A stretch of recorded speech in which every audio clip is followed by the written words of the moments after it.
faces for all of them times. Nobody want us to shine. I got a lot on my mind. I take it off if you let me, you will not regret me. See, lately I'm praying you will not forget me. What's poppin', everybody? This is Cam Green, and this is the Green Print 713, and we back with another episode. And this episode is a special one for sure. From bold strokes on canvas to branded visuals seen on national campaigns, today's guest is painting her story one print at a time. She's a proud Houston-based creative whose art speaks volumes, and major brands are listening. Whether it's designing with the likes of Disney Plus and Whataburger, or shipping her work straight to supporters through KhiaCanvas.com. She's built a platform rooted in passion, identity, and hustle. She's also a proud alum of the Prairie View A&M University, where her creative identity was sharpened and her entrepreneur fire was lit. Today, she's here to share her green print, creator of Khia Canvas, the vibrant and powerful Khia. I like that. Okay. You didn't even know that was coming. I didn't know that was coming. How are you? Great introduction. I'm doing well. Yeah. So, you are Houston-based. Mm-hmm. Where are we originally from? New Orleans, Louisiana. Now you got to make sure they know New Orleans, the New boot. Louisiana, Louisiana. That city. You know, real culture over there. Okay. But Houston has its culture too, though. Listen, we integrated it. I mean, since 05 to now, New Orleans has been, have you been here before the storm or Because of the storm. Because of the storm. Do you remember how old you was in there? 8. My birthday had just hit like a week before. What? Birthday cake was still on the counter. So look, you over there celebrating. And a storm came. And your parents say, come on, we got to go. Literally. Jeez. How did that feel? Honestly, we were used to like hurricanes and like packing up and leaving. We didn't think it was going to be for real. But this time it was serious. So, I mean, I really didn't know what was going on, but it was like a big change for sure. Like coming to Texas, I was scared because all I knew was like cowboys and stuff like that from the movie. So I thought that's what it was going to be like in Texas. Yeah. But I like it here. For sure. And, we like you too. So it's true. What would you say about New Orleans? What is something that people don't know about New Orleans? Or maybe doing that you just want to highlight? I'll really say the talent, like the undiscovered artistry, and really I feel like it's so many people like in low income areas that just don't get that shine or that opportunity. So honestly that. Yeah, no, there's a lot of artists. Who your favorite? I like John Baptiste as far as like musician. Okay. I think he's so talented. Like I listen to his music, like him playing the piano all the time, just working out or doing art. Listen, I didn't even know Lucky Day was from New Orleans. I found that out. I was like, that's crazy. All right, Kai. So this is the segment that we call the green screen. Okay. All right. Can I paint this picture for you? Yes. Say less. The green screen is, imagine someone is doing a biopic on your life. What are you calling it? Oh. What is the name of that movie? And what genre? It's going to sound so cliche if I say Khia's Canvas, but that's really what it would be called. I mean, hey, I like it. But why? I mean, elaborate. Why would you call it that?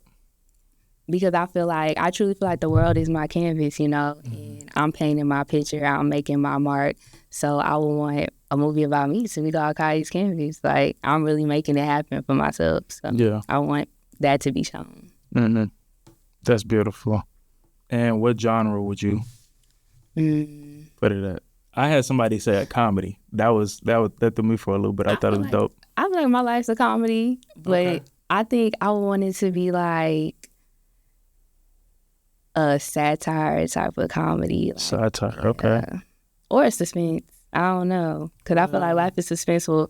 Leave you on the like edge. A thriller type of situation? Like you never know what's going to happen. Kind of like a Jordan Peele type of film. Oh, okay. Well, like something that's realistic, but kind of with a twist. Yeah, to kind of have you thinking, really. Now you got my mind thinking. We need to Somebody gonna do this for you. I hope you know that. Like so. this is definitely happening. Now, what does that opening scene look like? A little girl Okay. with an easel painting, and then she just started throwing colors everywhere, just going crazy. Her mama walk in, and she like, "What's going on?"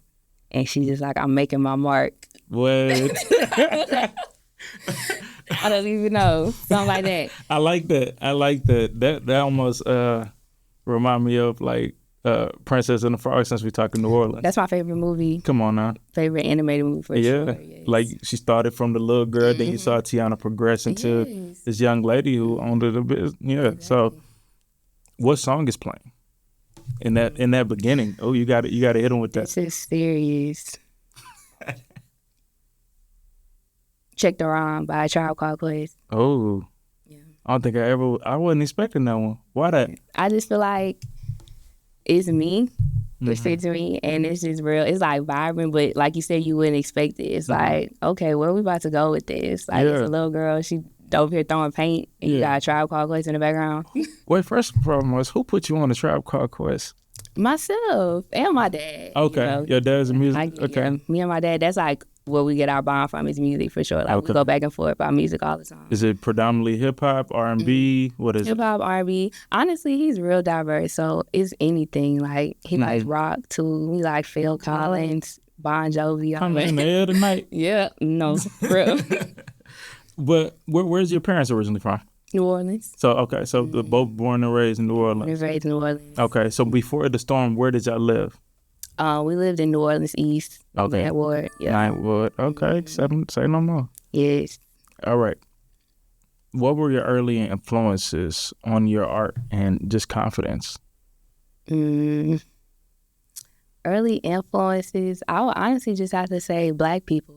Okay. I just wanted to draw people that look like me. Mm-hmm. My mom growing up, she got me a lot of books that, celebrated being Black, celebrating my hair, just being unique, being authentic, being bold. So I saw that growing up, and I really just wanted to replicate it. I was like, I like how that makes me feel. So Yeah. that's just what I wanted to do. Shout outs to mom, though. Because, like, from her perspective, have you ever asked her, like, what made her do that? No, but I know she just really wanted me to feel seen and feel represented. Like, that was really important to her. So she wanted me to know, like, you're a little Black girl, Yeah. and you need to be proud of it. So When did you realize, like, that you were Black and just, like, ultimately, like, I mean, obviously, you look in the mirror and you know what was going, but, like, when did you really, like, embrace that? Like, okay, I really am, I see myself in a deeper sense. it came in stages, honestly. Like, for sure when I was little, but then moving to Texas and then seeing how people treated us because of being, like, refugees from the storm and everything. And I was like, why are they treating us this way? And then it's going to sound crazy, but, like, really going to PV is when I really fully stepped into it, like, just having that full HBCU experience. I just felt like a different sense of pride. Like, of course, I always was proud of being Black, happy to be Black, but it was just different. Like, coming from a diverse school like Melville to HBCU, I was like, oh, I like this. And I just wanted to get as involved as I could, represent the way I could. And it was important to me. I like that. Now, what moment shifted you from a hobby to creative career path? COVID, for sure, graduating and realizing things weren't going to go the way I thought they were going to go. And Because you were an architect major, right? Architect major. I'm like my final semester graduating. I'm interviewing with these firms. I'm talking to people. I'm setting up interviews, getting my portfolio ready, and then they just hit me up like, "Oh, it's a hiring freeze. Like nobody's hiring." And honestly, I was just drawing for fun. But people were like, no, you should really, like, make a page, like, do this, expose yourself. And when I did that, it just took off from there. So I was like, this could be serious. Some of the dopest art I've ever seen is inspirational. I feel like and this is not an exaggeration, this is genuine off the top of my heart, like, for real. Every post I've seen or every painting has a story. It tells a story. The uniqueness of you talking about embracing the Blackness. Your art does that for me. I appreciate that. And one day, when I get that, like a big old crib, I need like an entire wall dedicated to that. I got you. Say no more. Yes. Say no more. Now, when was the very first time you ever put the pen to the paper or pencil to the paper? Kid, like, ooh, you know what's crazy? Till I moved to Texas, when Really? I was in, because we didn't have art classes or anything in Louisiana. I went to a private school. Stop. They just had me taking Spanish, and No, like none. I didn't have an art class, like that wasn't an option, but I was in the 3rd grade. Okay. But then once we moved to Texas and they put me in art, and you know how they do the rodeo every year, and they had like Houston livestock. Yeah. So I did a piece, like I drew a cowgirl, and the art teacher was like, I submitted it to the competition, and I don't know, something just made me feel special. I was like, I like that, and I like drawing. And I told my mom, and she was like, okay. So she will always give me like art kits, pastels, everything like that. Ever since then, like since I was 9. So I really haven't stopped drawing since then. Yeah. And I used to, my godmom, she used to check me out of school because I was fake sick, and she would buy me sketchbooks and color pencils every day, like for a week straight, because I didn't want to go to school. Yeah. And so I told her, I was like, when I make it big off this art stuff, I'm going to break you off for real, because I don't know, she really poured into me. So I'll really say like the elementary phase for sure, and I just haven't stopped since. Did any of your parents draw, or where did you get your artistic, like you're talented, like the fact that you said that you started like soon when you got to Texas and started in the art class, but like it comes from somewhere. You have a natural talent of doing this. This is not just something you just, I don't know, just develop. Like you really are natural with it. So where did that come from? Yeah. My dad says I get it from him. I've seen him sketch a couple of times, and he can do something. So maybe him a little bit, but other than that, I honestly don't know. Like it's just a God-given talent. Yeah. Wow, that is beautiful. I will say though, I had an art teacher. She used to always say, and she didn't look like me. I never had art teachers that looked like me. That was another reason why I was passionate about what I do, because they never understood. Like I would draw the girls with the afros and stuff like that, and they just be like, I don't get it. Like, I don't know, it just made me frustrated, but I still want to do it. But my art teacher, she'll be like, drawing, it's a skill, it's not a talent. And so, I don't know, I just feel like it is a skill, but that creativity, that eye, that vision, that's the talent. So even though it's some people that they master the skill, I feel like you really have to have that vision to really like make people feel something. So. That's powerful. That's powerful. Did you have any friends that did it, or, enjoyed your art, or just any friends that was doing it or in that space with you? Or do you feel like you were just that only creative? I feel like I was like the only creative for sure in like middle school, high school. I had friends that did like photography and stuff like that, or were into fashion. It just wasn't like exactly what I did. And then going into college, I honestly felt like I wasn't as expressive with what I was doing. Because once I started college campus, a lot of people from PV, like they come up to me at homecoming, they're like, "Why we didn't know you could do this?" And I'm like, I don't know, y'all. Listen, because I promise you, in undergrad, I did not see it. And we've been knowing each other for a while. Do you remember the year that we? It was like 2017. That's when I joined PALS. Was it PALS or CAP? Because I did it like the same year, so it was like. Was it 2017? Yeah. Okay. But you weren't involved in anything before that? Mm-mm. Okay, so that was CAP. Okay. Because I remember you was on the committee, you on the SATI, and y'all was on the Game in the Cinema. Mm-hmm. We had them creative ideas, and y'all brought that to life on campus. So that's pretty dope. But I promise you, I did not know that. Yeah, a lot of people didn't know. They were like, what? You were drawing throughout college? I was, but I was mainly focused on architecture, so it was like in my back pocket. So I feel like I still was able to be creative with my major. So still made sense. Yeah. Like I didn't feel like, oh, I'm not creating right now. What I'm gonna do? But yeah. Yeah. So how did that journey into entrepreneurship look like?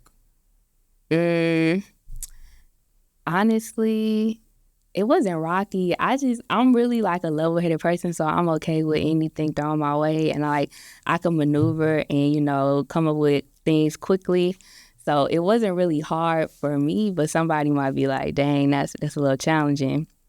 It's really a learn as you go type of thing. I'm still learning, and I've just had to be real with myself that I'm not gonna know everything all at once. So I'm okay with being a beginner. I'm okay with being a student always. So I would say like the journey it's exciting. Yeah, but what kept you going? Because your platform has grown significantly and it's big, it's huge. Like a lot of people know about you, a lot of people are supporting you, a lot of people are buying the product. Like, what made you constantly keep going? Because you're just throwing it out there. Like, do you remember that very first piece that kind of took off? I do. When I first started my Film Friday series, highlighting like Black cinema, I did a Love and Basketball, Poetic Justice, I remember that. all of that. These are things like I was gonna do this on my own anyway. Like even if I didn't post it, so just knowing that people liked it, I guess kept me going. But at the end of the day, I was gonna draw it regardless. So honestly, I guess the passion is what keeps me going. Like I'm really excited about what I do. Like it just really makes me happy. Yeah. Have you ever thought about taking a break when you were first starting? No, I never thought about taking a break. So from 2021 till now, just consistency. Consistency, for sure. Where did you get that grind from? I really don't. I don't know. I'm a prideful person too, though. So I'm like, I can't stop. Like I'm not gonna stop. So my parents for sure. And then I just think I just have like a passion for creating, for expressing myself, for art. So if I'm not creating, it doesn't feel right. So it's like I can't stop. Like I have to keep going. What's your biggest inspiration?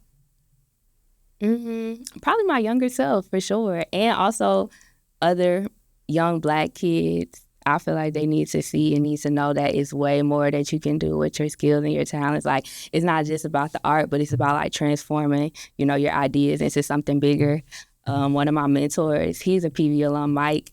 He always says, give the idea legs. And he's one of the main people that told me, like, it's bigger than the art. Like, what you're doing is going to be way bigger. So even though I'm creating something on a canvas, it's like, I just saw my art on a billboard, you know, headed to PV. Like, you giving it legs, it's just translating from the, you know, the iPad or the paper to, like, something even bigger. Do you remember your first piece that was purchased? I honestly don't. No, I don't think so. From my website, I do. When I officially launched my website, I do remember the first, like, official purchase. And I was like, this is serious. Like, because see me, I'm kind of tight with my money sometimes. So it's like anybody that spends money on my work, it's like, I don't care how many pieces I've sold, I'm really appreciative. So I'm like, you spending your hard-earned money on something that like was the idea in my head, like I always say as a blessing. Yeah, but talk about the journey a little bit. Talk about what it takes from just creating to getting into this entrepreneur bag, staying in this entrepreneur bag, and making sure that it pops the way that it does. Like, what does that work look like? What does that actually take? Well, a lot of creators, we do struggle with, like, the balance of being, you know, the creation and the business side. Because we just want to create sometimes. Like, we just want to make art. Luckily, I like making money, too. So I'm like, okay, I can't let that just, like, overpower. You know, I have to really be focused, make connections. I have to put myself out there. I have to also be able to take, you know, criticism and know the areas that I can get better in. So I feel like the creation and the creativity, that's, like, the easy part for me. I know I kind of struggle sometimes putting myself out there. I can get better with networking. So that's, I guess, making connections and having people in your corner to, like, push you in those areas. I'm very blessed to have, like, a village and a community of people like, oh, no, Khia, you slacking. You need to do this. You need to do that. So as far as, like, the business side, it's really, like, the people in my corner, like, staying on me. Because if it was up to me, I would just be, like, creating and drawing all the time. They like, you need to drop your website. You need to work on your portfolio. You need to do this. So, do you remember that first person that told you to make it a business? I do. Well, I had multiple. Jasmine was one of them. She was one of the main people in college, of course. Jasmine and my mom and Ashanti. She swore she was my manager. And I said, what do you mean? Shout out to Ashanti. Yes, like, they were serious. And I was like, no, I can make money out of this. Like, that wasn't the plan. So I feel like it's very important to have those people, like, rooting for you, like, in your corner, also to keep you, like, level-headed and to know, like, you have the potential, but you got to keep going for sure. Yeah. Yeah. What helps you to have the belief? What helps you to have the confidence? God for sure. Family. That's really, like, the main two things, like, God and my family. every day I wake up and I say I have to have faith and momentum, because even if I don't make a sale or have anybody reach out to me for a day or 2, 3, 4 days straight, like, as long as I keep moving forward, keep taking those steps and having faith, like, it always works out. So. Do you remember the most expensive piece you sold? What was that first big purchase? My first big purchase, it probably was like a $600 order. And to me, that was like crazy, because like I said, I'm like, you're spending your hard-earned money on my work, and that's a blessing. And then, of course, the Disney project, that was like my first big project. That was like $1,000 project. Now we got to get into it, because I was going to work my way into it, but now we got to get into it, this Disney project and Whataburger. So, but how did that even come about? So Disney, and it's crazy because I was only creating, had my platform with Khia's Canvas for like a couple months, and the Disney project came about. But it came about because I had Khia's Canvas, and a woman reached out to me just separately on her own, because she had a side business, like with a brunch business she had going on. She just needed a design, and I did it for her. She liked the way I handled myself, how I communicated, how I brought her idea to life. Mind you, I didn't know what she did, like, on her own, like her career or anything. And she called me one day, and I was in the car, and this was a rough day for me too, because I was like, I didn't know what I was doing in my life. And this was before like Khia's Canvas really was taking off. And she was like, hey, I want you to know, I just had a meeting with, the team at Disney. I said, Disney? What you was at Disney for? She's like, I work with Disney, and we're doing a Juneteenth campaign, and I mentioned you, and I want you to be one of the artists. When I tell you, I was like, no, you're lying. This not for real. That's God. It's God. And she was just like, the way you handled me, the way you treated this project, like it was a big project. She was like, I can tell you treat everything like it's serious. And she was like, you handled yourself well, you're very talented. And she just liked the way I showed up. So I always took that as a lesson, show up for everything like it's a huge $1 million project. Do you know that? You got, we just sat here and said your favorite movie was Princess and the Frog. Yeah. Coming as a little girl from New Orleans to now, you, the little girl from New Orleans, being able to create art for Disney. Yes. That ain't nothing to sneeze at. I just need you to know that ain't nothing to sneeze at. Like, that's God, that's a blessing, and I'm extremely proud of you, for sure. Thank you. Now, Whataburger.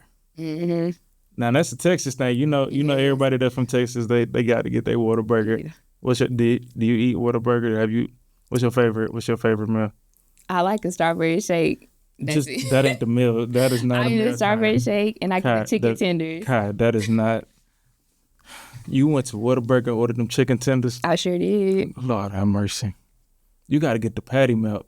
I have yet to try it. My goodness. You've been in Texas too long. You've been in. Okay, so, but how did that even come about? Somewhat like of a similar situation. I was working with this woman. She has the JCS project, and she does the care packages for HBCU students, and I designed the covers for her. And she ended up working with Whataburger, and she was like, I need you to design a cover. And I designed it, and like I had to add their logo and stuff in it. And my thing is, I always want to make, stay aligned with the brand and the vision, but I want to put my spin on it and make it look cool. And so I guess she showed it to them in a meeting, and they just loved it. And they're like, we want to work with her separately. So for South by Southwest, they reached out to me, and they're like, we want to have an exhibit and show, your artistry. And I just had to do a design with like Whataburger and incorporate it in there in my style. So honestly, just, making them connections is how I got that project as well. Do you remember the response when you found out for both of these projects? I'm the type of person, like, I don't know. It's like I'm appreciative and I'm grateful, but I'm always like, okay, what's next? But I was very happy. And I appreciate that, because that's how you're supposed to go about it. It's like, okay, yeah, I've accomplished this. But that means if someone else on this big of a platform is recognizing me and seeing my work, I know that it can go bigger. Yes. And I'm glad you said that, because that's the exact feeling I get. That I get that rush, like that feeling like, okay, now I could do more. Like I know I could take it to this next level. I could do this. I could do that. So for sure, it's like an exciting feeling, but it's like okay, now how far can I take it? Turn it up a notch. This is what I want to do now. So. What would you say that these collabs actually taught you? Or maybe even still teaching you? Collaborative thinking for sure, because I'm representing them as a brand, not just Khia's canvas. So yeah, they reached out to me for my work, my art, my ideas, but I still have to, put their touch on it too. So being able to just combine and know that it's not just my way. Like, yeah, my ideas are good, but I'm working with a team, and I have to get the green light, the okay. So that for sure. It's very humbling. Like, I haven't had anyone tell me, like, oh, I don't like this, but I do overthink it. Like, are they going to like it? Because this is their brand. This is not just, what I put out. Yeah. So for sure that. And I feel like that's pretty much it. Yeah. Has there been any setbacks or learning moments, you would say? Like, looking back, what would you say is any learning moments that you have from just in general with these experiences? Time management, for sure. Okay. Time management, because when you're working with, those brands and you have a tight deadline, like I don't have time to play around, but it's like you don't want to rush creativity, but it's like, okay, I kind of do have to force it because these people not playing around with me. So for sure, managing my time, aligning my priorities, staying focused. I'll say I've changed a lot these past couple years, just, staying dedicated and not really putting other things like at the top of my priority list, because I know what really matters, and being able to sacrifice like moments of being uncomfortable, knowing that I don't want an uncomfortable life. It's like I can, prioritize the greatness. Yeah. Yeah. What would you say is one of your proudest moments? In general, like, Yeah. no. I really don't know. You're making me think, like, when's the last time I've been proud for real? Yeah. I really, wow. Because you hard on normalize myself. when I say you just normalize the hell out of Disney, like this Disneyland, like Disney World. You can go to Orlando, it's Mickey Mouse, and Yes. my daughter every day watches that, and it's huge. But the fact that you were able to normalize it and just shows that you are serious about your craft, you're serious about your work, and no matter who it is as your client, you just gonna get to do what you love, which is create. So what moment are you truly proud? I'll say the PV mural. Yeah, having a PV mural in the library for the Honors College. Yeah. Because I feel like PV really played a major part in like developing my confidence as a creative and just like as a woman, as a Black woman, and putting myself out there. So just knowing that I have something that I created be a part of my alma mater, I feel like that really made me proud. No matter, how big of a project I get, like Disney, whatever, that's cool, but it's like this PV, That's beautiful. Now, where is it at in the library?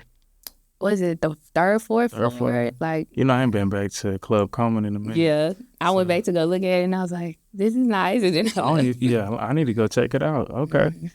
Now, let's backtrack a little bit. What made you even go to a HBCU? Like, what did that do? Because we talked about it. It shaped you and shaped the journey, but how? Like, what made you even decide to go to Prairie View? Well, both my parents went to HBCUs, graduated from HBCUs. My dad went to Southern. Okay. My mom, she went to Grambling, but she graduated from Dillard, still HBCU. Yeah. And so they always talked about it. It was always like a debate in the house. I never fully understood the HBCU rivalry and conversation. But then I had cousins that played basketball. My cousin played at Mississippi Valley, and we went to a PV game. This is like '09. It's like prom PV. They over there, we in the baby dome. They hitting the stanky leg. They doing all of this. Mind you, I'm overstimulated. And so you would think I'd be like, oh, I like this. No, I was like, I don't want to go over here. This is too much. But then by the time my senior year came, I don't know, like I made the last minute decision, like, I'm going to PV. Everybody was like, what? Yeah. But it really was because of the architecture program. But then once I got there, I knew like I was right where I needed to be. It just felt different. It felt like a big community. I just never felt bored. I never felt alone.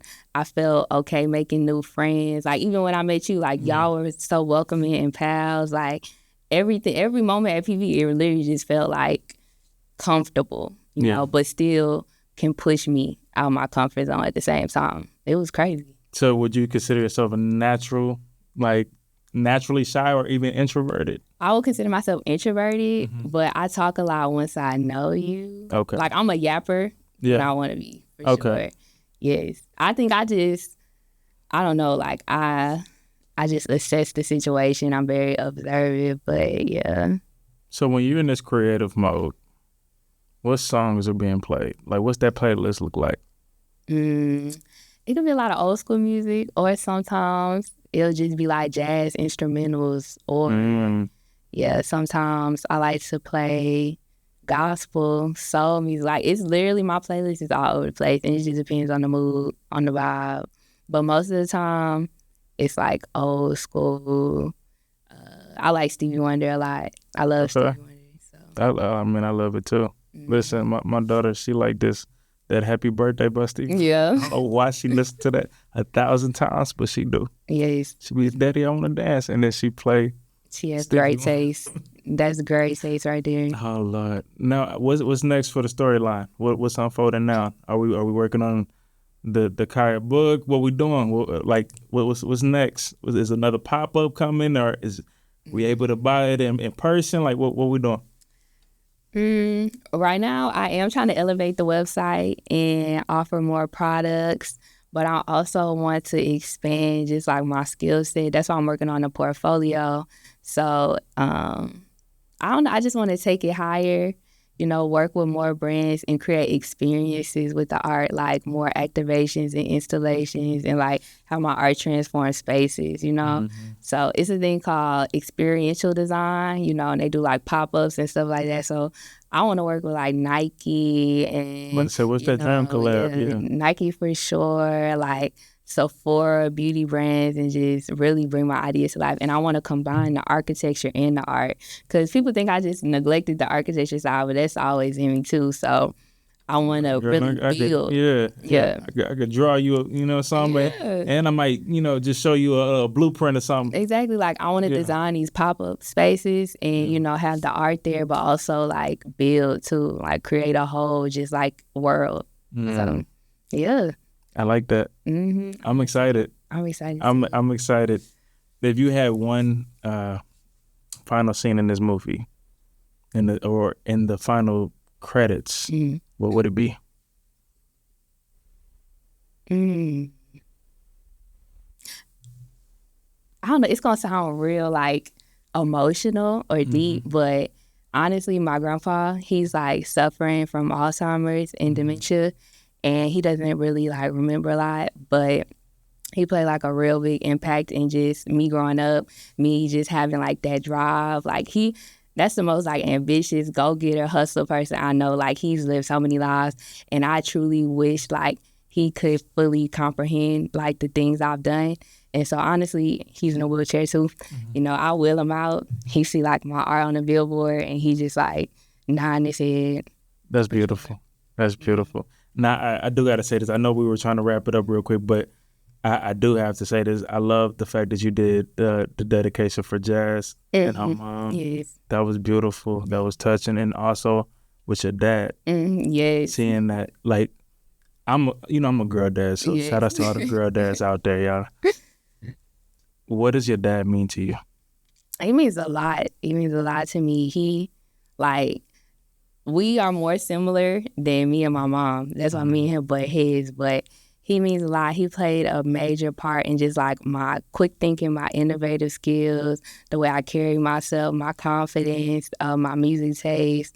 He was like, you want to be me so bad. Like if he saw what I was wearing, he'd be like, she want to be me so bad. So I think my dad's like the coolest. Like for real, I wouldn't have any other like dad. So yeah. He for sure like played a major part in my art too, like streetwear, just being cool, chill, laid back. Like he still got FUBU in his closet. It's his Fat Albert FUBU shirt that I'm trying to get off him. I've been trying to get it for years. I'm gonna get it, but like he plays a major part, and I don't tell him all the time, but like I let him know like subtly. I'm like, yeah, you inspired this piece. If I had somebody laid up on a car or something, they'd be like.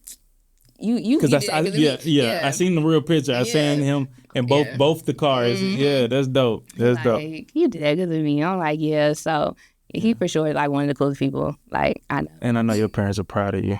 They are. Like, It's the biggest fans. My mama, she don't play. Yeah. She's like, she called me before this. She was, I put on speakerphone. She yelling. She's like, "Hey, superstar!" She's like, "You ready for the podcast?" I'm like, "Oh my goodness." and the fact that this is your very first podcast, It is. you know, I'm honored, right? Like that. I'm honored. No, I'm honored that you even took the time out your day to come here to talk about your art, talk about your legacy, talk about where you going and everything. And I'm just proud to be a part of that journey now. Like, Thank you. if we can etch that in history, like, hey, listen, it's been a blessing knowing you. Mm-hmm. I'm rooting for you. Thank you. And I don't even know what's going to happen next, but all I know is you got a light. You got a light. You got that green print. You got a foundation that is about to build up into the craziest next step. Yes. Any other advice that you would like to give to our listeners? We call it the green drop. So what would you like to drop the knowledge on?